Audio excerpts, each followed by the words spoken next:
ಇಲ್ಲಿ ನೆರೆದ ಎಲ್ಲ ಕಲಾಭಿಮಾನಿಗಳಿಗೆ ಸ್ವಾಗತವನ್ನು ಕೋರುತ್ತಾ ಈ ಡಿಜಿ ಯಕ್ಷ ಫೌಂಡೇಶನ್ ಅಂತ ನಮ್ಮ ಒಂದು ಪ್ರತಿಷ್ಠಾನ ಹುಟ್ಟಿದ್ದೇ ಒಂದು ವಿಶೇಷಗಳಿಗೆ ಆಗಲೇ ಚಂದ್ರನ ಹೇಳಿದ ಹಾಗೆ ಗುರುಗಳ 75ನೇ ಕಾರ್ಯಕ್ರಮ, 75ನೇ ವರ್ಷದ ಅಮೃತ ಮಹೋತ್ಸವ ಕಾರ್ಯಕ್ರಮ ತುಂಬ ಅದ್ದೂರಿಯಾಗಿ ನಡೆದಿತ್ತು.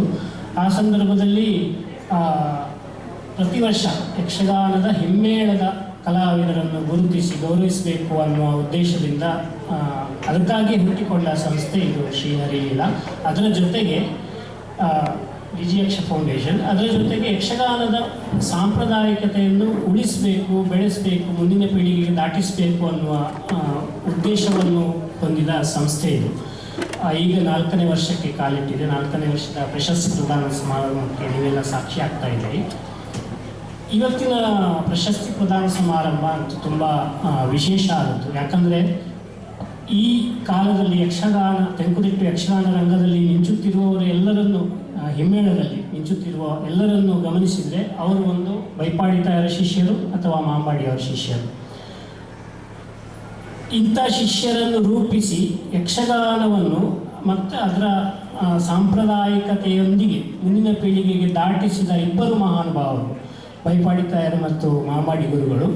ಅವರ ಸಂಗಮ ಇಲ್ಲಿ ಆಗಿದೆ. ಅವರ ಶಿಷ್ಯರು ಯಾವತ್ತೂ ಕೂಡ ಯಕ್ಷಗಾನ ರಂಗದಲ್ಲಿ ಅವರ ಸಂಗಮ ಆಗ್ತಾನೆ ಇರ್ತದೆ. ಇವತ್ತು ತುಂಬ ಅಪರೂಪದ ಕಾರ್ಯಕ್ರಮ ಅದು. ನಿಮಗೆಲ್ಲ ಗೊತ್ತೇ ಇದೆ, ಇಬ್ಬರು ಗುರುಗಳು ಒಂದೇ ವೇದಿಕೆಯಲ್ಲಿ ಇದೇ ಮೊದಲ ಬಾರಿಗೆ ಕಾಣಿಸ್ಕೊಳ್ತಾ ಇದ್ದಾರೆ ಅಂತ. ಇದು ನಮಗೆ ತುಂಬ ಹೆಮ್ಮೆಯ ವಿಚಾರ. ಒಂದು ಹರಿಲೀಲಾ ಪ್ರಶಸ್ತಿಗೂ ಹೆಮ್ಮೆಯ ವಿಚಾರ. ಒಬ್ಬ ಸರ್ವಶ್ರೇಷ್ಠ ಗುರುವನ್ನು ಗೌರವಿಸುವುದು, ಅದೇ ರೀತಿ ಆ ಗುರುಗಳ, ನಮ್ಮ ಬೈಪಾಡಿತಾಯರ ಗುರುಗಳ ಹೆಸರಲ್ಲಿ ಇನ್ನೊಬ್ಬ ಗುರುಗಳಿಗೆ ಪ್ರಶಸ್ತಿ ಕೊಡುವುದು ಕೂಡ ಗುರುಗಳಿಗೂ ತುಂಬ ಹೆಮ್ಮೆಯ ವಿಷಯ. ಇದು ಈ ಕಾರ್ಯಕ್ರಮದ ಬಗ್ಗೆ ನಾವು ಮಾಂಬಾಡಿ ಗುರುಗಳನ್ನು ಆಹ್ವಾನಿಸಲಿಕ್ಕೆ ಮನೆಗೆ ಹೋದಾಗ ನನಗೆ ಇನ್ನೊಂದು ವಿಚಾರ ಗೊತ್ತಾಯಿತು. ಬೈಪಾಡಿತಾಯರು, ಮಾಂಬಾಡಿ ಗುರುಗಳು ಎಲ್ಲರೂ ಕೂಡ ಕೂಡ್ಲು, ಕುಂಡಾವು ಮತ್ತು ಧರ್ಮಸ್ಥಳ ಮೇಳಗಳಲ್ಲಿ ತಿರುಗಾಟ ಮಾಡಿದವರು. ಆದರೆ ಯಾವತ್ತೂ ಕೂಡ ಒಂದೇ ಮೇಳದಲ್ಲಿ ಇರಲಿಲ್ಲ.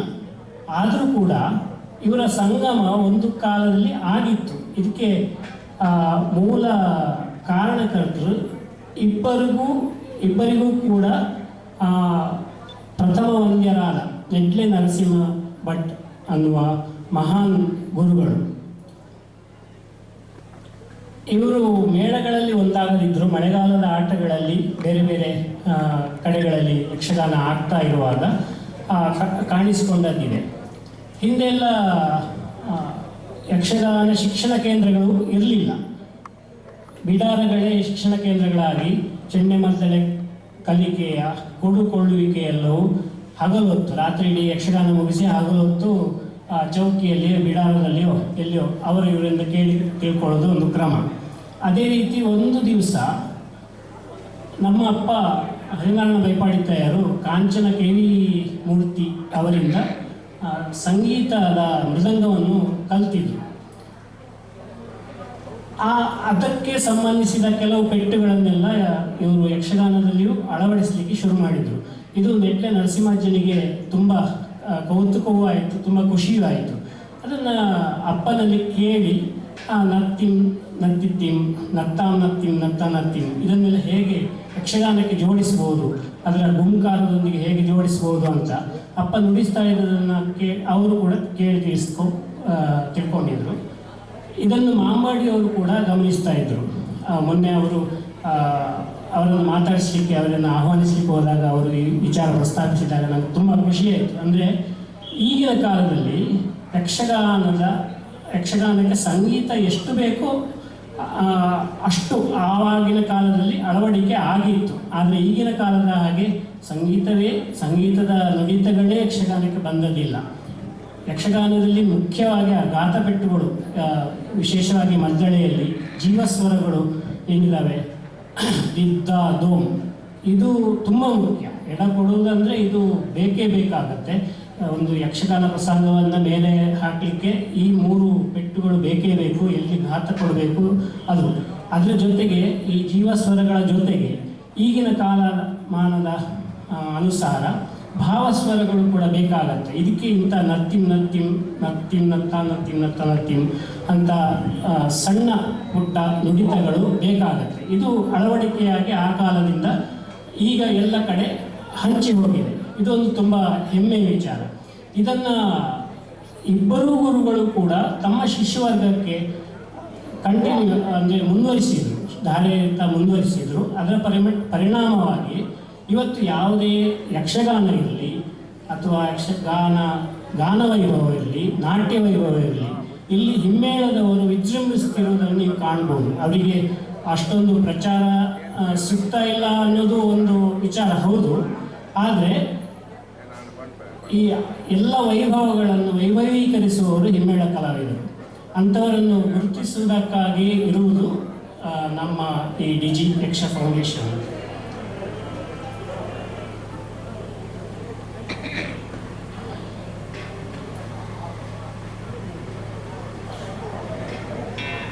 ಹೀಗೆ ಅಂತ ಅಂದರೆ ಇವರ ಇಬ್ಬರೂ ಗುರುಗಳು ಆವತ್ತೇ ಒಂದು ರೀತಿಯಲ್ಲಿ ಪರಸ್ಪರ ಸಂಗಮ ಆಗಿತ್ತು. ಅದರ ಪರಿಣಾಮವಾಗಿ ನಾವಿಂದು ಎಲ್ಲ ಶಿಷ್ಯವರ್ಗದವರನ್ನು, ಎಲ್ಲ ಯಕ್ಷಗಾನ ಹಿಮ್ಮೇಳ ಕಲಾವಿದರನ್ನು ಇವತ್ತು ರಂಗದಲ್ಲಿ ನೋಡ್ತಾ ಇದ್ದೇವೆ.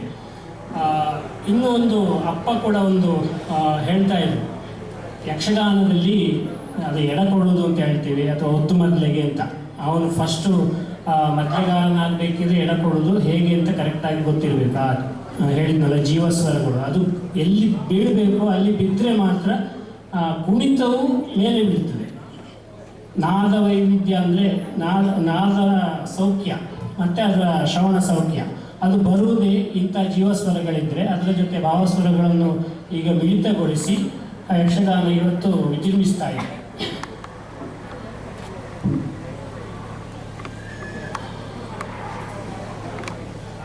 ಇನ್ನೂ ಒಂದು ವಿಚಾರ ಹೇಳಬೇಕು. ಅಂದರೆ ಡಿಜಿ ಯಕ್ಷ ಫೌಂಡೇಶನ್ ಬಗ್ಗೆ ಹೇಳುವಾಗ ಈ ಯಕ್ಷಗಾನದಲ್ಲಿ ಪಾರಂಪರಿಕತೆಯನ್ನು ನಾವು ಉಳಿಸ್ಕೊಳ್ಬೇಕು. ಇದನ್ನು ಮುಂದಿನ ಪೀಳಿಗೆಗೆ ಯಕ್ಷಗಾನೀಯವಾಗಿ ಇದನ್ನು ದಾಟಿಸಬೇಕು. ಇದು ನಮ್ಮ ಎಲ್ಲ ಕಲಾವಿದರ ಕರ್ತವ್ಯ ಕೂಡ ಹೌದು ಅನ್ನೋದು ಈಗ ಹೆಚ್ಚು ಪ್ರಚಲಿತದಲ್ಲಿರುವ ವಿಷಯ. ನಿನ್ನೆ ಗುರು ಶಿಷ್ಯರು ಅಂತ ಒಂದು ವಾಟ್ಸಪ್ ಗ್ರೂಪ್, ತುಂಬ ಯಕ್ಷಗಾನದ ವಿದ್ವಾಂಸರು ಮೇಧಾವಿಗಳಿರುವ ಗ್ರೂಪ್ನಲ್ಲಿ ಈ ವಿಷಯ ಕುರಿತಾಗಿ ಕೂಡ ಚರ್ಚೆ ಆಯಿತು. ಯಾರು ಯಕ್ಷಗಾನವನ್ನು ಯಾರು ಉಳಿಸಬೇಕು ಮತ್ತು ಯಾವುದನ್ನು ಉಳಿಸಬೇಕು ಅನ್ನೋದು. ಯಾಕಂದರೆ ಹಿಂದಿನಿಂದಲೂ ಅದಕ್ಕೊಂದು ಪೂರಕವಾದ ಸರಿಯಾದ ಲಿಖಿತ ದಾಖಲಿತ ಚೌಕಟ್ಟು ಅಂತ ಇರಲಿಲ್ಲ. ನಾವು ಹಿರಿಯರನ್ನು ನಾವು ಫಾಲೋ ಮಾಡಿ ಇದುವೇ ಸರಿ, ಈ ಮಾರ್ಗದಲ್ಲಿ ಹೋದ ಕಾರಣದಿಂದಾಗಿ ಇವತ್ತು ಯಕ್ಷಗಾನ ಈ ಮಟ್ಟಕ್ಕೆ ಏರಿದೆ. ಈಗ ಕೆಲವರು ಅಂದರೆ ಈಗಿನ ಹೊಸ ಪ್ರೇಕ್ಷಕರು ತಿಳಿದಿರುವಂತೆ ಯಕ್ಷಗಾನಕ್ಕೆ ಬಂದ ಕರ್ನಾಟಕ ಸಂಗೀತ ಆಗಲಿ ಅಥವಾ ಭರತನಾಟ್ಯ ಆಗಲಿ, ಭಾವಗೀತೆ, ಸಿನಿಮಾ ಗೀತೆ ಆಗಲಿ, ಅದರಿಂದಾಗಿ ಯಕ್ಷಗಾನ ಯಾವತ್ತೂ ಯಕ್ಷಗಾನ ಅನ್ನಿಸ್ಕೊಳ್ಳುವುದಿಲ್ಲ. ಗಾನ ವೈಭವದಲ್ಲಿ ಇಂಥದ್ದನ್ನು ತುಂಬ ಪ್ರಯೋಗ ಮಾಡ್ತಾರೆ. ಭಾವಗೀತೆಗಳನ್ನು ಹಾಡ್ತಾರೆ, ಸಿನಿಮಾ ಗೀತೆಗಳನ್ನು ಹಾಡ್ತಾರೆ, ಎಲ್ಲವನ್ನೂ ಹಾಡ್ತಾರೆ. ಆದರೆ ಯಕ್ಷಗಾನಕ್ಕೆ ಇದು ಮಾನ್ಯವಲ್ಲ. ಈ ಗಾನ ವೈಭವ ಯಾವಾಗ ರಂಗಸ್ಥಳಕ್ಕೆ ಬರ್ತಾ ಇದೆಯೋ, ಬರಲಿಕ್ಕೆ ಶುರುವಾಗಿದೆಯೋ, ಆವಾಗಿಂದ ಯಕ್ಷಗಾನದ ಉಳಿವಿಗಾಗಿ ಒಂದು ಹೊಸ ಧ್ವನಿ ಈಗ ಹುಟ್ಟಿಕೊಂಡಿದೆ ಅಂತ. ಅದು ಬರಬಾರ್ದಲ್ವಾ? ಯಕ್ಷಗಾನಕ್ಕೆ ಅದರದ್ದೇ ಆದ ಅನನ್ಯತೆ ಇದೆ. ಅದು ಶಾಸ್ತ್ರೀಯ ಸಂಗೀತವನ್ನು ಕಲಿತು ದೊಡ್ಡ ದೊಡ್ಡ ಕಚೇರಿ ಮಾಡುವವರು ಬೇಕಾದಷ್ಟು ಬಂದಿದ್ದಾರೆ, ಸಿನಿಮಾ ಹಾಡುವವರು ಬೇಕಾದಷ್ಟು ಬಂದಿದ್ದಾರೆ. ಆದರೆ ಯಕ್ಷಗಾನವನ್ನು ಈ ಥರ ಕಲಿಯುವುದು ಸಾಧ್ಯವೇ ಇಲ್ಲ. ಯಕ್ಷಗಾನ ಹಿಮ್ಮೇಳ ಕಲಿಯುವುದಕ್ಕೂ ಒಂದು ಕ್ರಮ ಇದೆ. ಈಗ ವೇಷಧಾರಿಗಳಿಗೂ ಹೋಲಿಸಿದರೆ ಕೂಡ ನಾಳೆ ಒಂದು ಸಂಘದ ಆಟ ಇದ್ದರೆ, ನಮ್ಮ ಹುಡುಗ ಇವತ್ತು ಅಭಿಮನ್ಯುನ ಪಾಠ ಮಾಡಬೇಕು ಅಂತ ಹೇಳಿ 2 ದಿವಸ ನಾಟ್ಯ, ಒಂದು ಪ್ರವೇಶ ನಾಟ್ಯ, ಒಂದು ಏರು ಪದ್ಯ ಕುಣಿತ ಮಾಡಿದರೆ ಅವನು ನಾಳೆ ರಂಗದಲ್ಲಿ ಪ್ರದರ್ಶನ ನೀಡಬಹುದು. ಈಗಿನ ಕಾಲದಲ್ಲಿ ವೈರಲ್ ಆಗ್ತದೆ, ಚಪ್ಪಾಳೆ, ಶೀಳೆ, ಪ್ರಖ್ಯಾತ ಕಲಾವಿದ ಅಂತ ಇಮಿಡಿಯೇಟ್ ಏನೇನೋ ಬಿರುದು ಕೂಡ ಬರ್ತದೆ. ಆದರೆ ಹಿಮ್ಮೇಳಕ್ಕೆ ಹಾಗೆ ಖಂಡಿತ ಆಗಲಿಕ್ಕೆ ಸಾಧ್ಯವೇ ಇಲ್ಲ.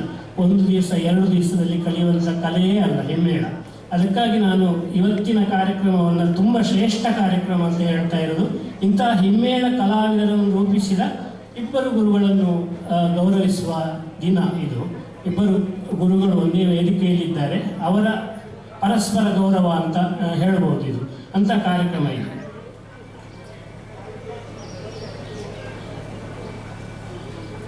ಮತ್ತು ನಾನು ಕೂಡ ನಾನು ಕೂಡ ಹವ್ಯಾಸಿ ಕಲಾವಿದ ಅನ್ನಿಸಿಕೊಂಡಿದ್ದೇನೆ ಅಷ್ಟೇ, ಪರಿಪೂರ್ಣನಲ್ಲ. ಮಾಂಬಾಡಿಯವರ ಮಗ ವೇಣು ಅವರಿಗೂ ಗೊತ್ತಿದೆ. ಅವರ ಒಡನಾಟ ನಂದು, ಅವ್ರದ್ದು ಮತ್ತು ನನ್ನ ಒಡನಾಟ ಬೆಂಗಳೂರಲ್ಲಿ ಶುರುವಾದಾಗ ನಾನು ಆಗ ಮದ್ದಳೆ ಬಡಿತಾ ಇದ್ದೆ. ಅವರ ಜೊತೆ ಒಡನಾಟ ಶುರು ಮಾಡಿದ ಮೇಲೆ ಸ್ವಲ್ಪ ಬಾರಿಸಲಿಕ್ಕೆ ತೇರ್ಗಡೆ ಬಂದಿದೆ. ಆಮೇಲೆ ಸ್ವಲ್ಪ ಇನ್ನಷ್ಟು ಅನುಭವ ಆಗಿ ಸ್ವಲ್ಪ ಮಟ್ಟಿಗೆ ನುಡಿಸಲಿಕ್ಕೆ ಶುರು ಮಾಡಿದ್ದೇನೆ.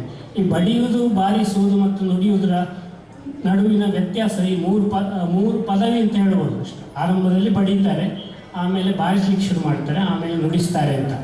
ಇದು ಹಿಮ್ಮೇಳ ಕಲಿಯುವುದು ಅಂದರೆ ಅಷ್ಟು ಕಷ್ಟ ಇದೆ. ಅದಕ್ಕೆ ಪ್ರತಿದಿನದ ಶ್ರಮ, ಪ್ರತಿದಿನದ ಅಭ್ಯಾಸ ಬೇಕೇ ಬೇಕು. ಅಷ್ಟು ಸುಲಭ ಅಲ್ಲ ಅನ್ನೋ ಕಾರಣಕ್ಕೆ. ಹೀಗಾಗಿ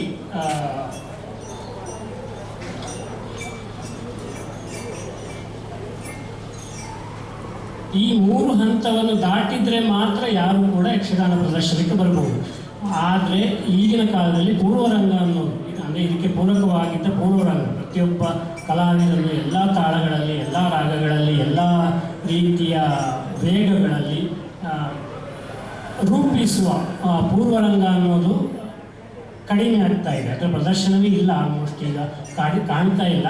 ನಾವು ಅದನ್ನು ಕೂಡ, ಆ ಕಲೆಯನ್ನು ಕೂಡ ಉಳಿಸಬೇಕು. ನಮ್ಮ ಈಗ ಗುರುಗಳ ಶಿಷ್ಯರು ಕೂಡ ಪೂರ್ವರಂಗ ಆಗದೆ ಯಾರಿಗೂ ಕೂಡ ಚೆಂಡೆಮದ್ದಳೆ ಪಾಠ ಮಾಡ್ತಾ ಇಲ್ಲ. ಕೆಲವು ತಾತ್ಕಾಲಿಕ ಸಂಘ ಸಂಸ್ಥೆಗಳು ಬಿಟ್ಟರೆ ಪೂರ್ವರಂಗ ಆಗಲೇಬೇಕು. ಪೂರ್ವರಂಗದಲ್ಲಿ ಪರಿಣತಿ ಹೊಂದಿದರೆ ಮಾತ್ರ ಅವನು ಯಕ್ಷಗಾನ ಕಲಾವಿದ ಅಂತ ಅನ್ನಿಸ್ಬೋದು ಅಂತ. ನಾವು ಮಕ್ಕಳು, ನಾವು ಗುರುಪುತ್ರರು, ಈಗ ನಾನಾಗಲಿ ವೇಣು ಆಗಲಿ, ಅವರಿಗೆ ನಮಗೂ ಅಷ್ಟೇ ಯಕ್ಷಗಾನ ಬೇಡ ಅಂತಲೇ ಅಪ್ಪ ಹೇಳಿದವರು, ವೇಣಿಗೂ ಬಹುಶಃ ಹಾಗೆ ಹೇಳಿದ್ದರು. ಆದರೆ ಇಬ್ಬರೂ ಕೂಡ ಮಕ್ಕಳನ್ನು ಬೆಳೆಸಲಿಕ್ಕೆ ಯಕ್ಷಗಾನವನ್ನೇ ನೆಚ್ಚಿಕೊಂಡಿದ್ರು ಅಂತ ಮೊನ್ನೆ ಅವರ ಮನೆಗೆ ಹೋದಾಗ ಕೂಡ ಗೊತ್ತಾಯಿತು. ವೇಣು ಅವರ ತಂದೆ, ಅಂದರೆ ಮಾಂಬಾಡಿ ಗುರುಗಳು ಕೂಡ ತುಂಬ ಕಷ್ಟಪಟ್ಟು ಮೇಲೆ ಬಂದು ಇಬ್ಬರು ಮಕ್ಕಳನ್ನು ಬೆಳೆಸಿದ್ದಾರೆ ಅನ್ನೋದು, ಅದಕ್ಕೂ ಕೂಡ ಯಕ್ಷಗಾನ ಕಾರಣ. ಆದರೆ ಯಕ್ಷಗಾನ ರಕ್ತದಲ್ಲಿ ಇದ್ದ ಕಾರಣ ನಮ್ಮನ್ನು ಅದು ಬಿಟ್ಟಿಲ್ಲ, ನಾವು ಅದನ್ನು ಬಿಡಲಿಕ್ಕೆ ಸಿದ್ಧರಿಲ್ಲ ಅಂತ.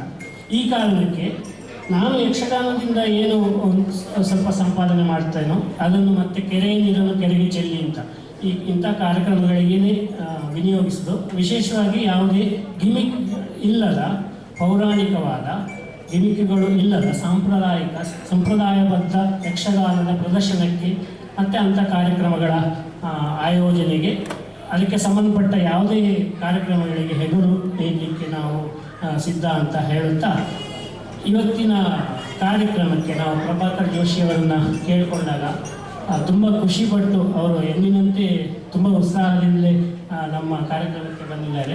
ಅವರಿಗೆ, ಆಮೇಲೆ ಇಲ್ಲಿ ಕೊಳಲಿ ದೇವಸ್ಥಾನದ ಒಂದು ಅತ್ಯುತ್ತಮ ಆವರಣದಲ್ಲಿ ಅತ್ಯುತ್ತಮ ವೇದಿಕೆಯನ್ನು ರೆಡಿ ಮಾಡಿಕೊಟ್ಟ ಯಕ್ಷಕಲಾ ಪೊಳಲಿ ಹಾಗೂ ಅದರ ವೆಂಕಟೇಶ್ ನಾವಳರು ಮತ್ತು ವಿಶೇಷ ಜನಾರ್ದನ ಅಮೂಲ್ಯ ಅವರು, ಅವರಿಗೆಲ್ಲ ನನ್ನ ಆತ್ಮೀಯ ಅಭಿನಂದನೆಗಳನ್ನು ತಿಳಿಸುತ್ತಾ ಇವತ್ತಿನ ಕಾರ್ಯಕ್ರಮವನ್ನು ಮುಂದುವರಿಸಲಿಕ್ಕೆ ಕೇಳಿಕೊಳ್ತಾರೆ. ಧನ್ಯವಾದ.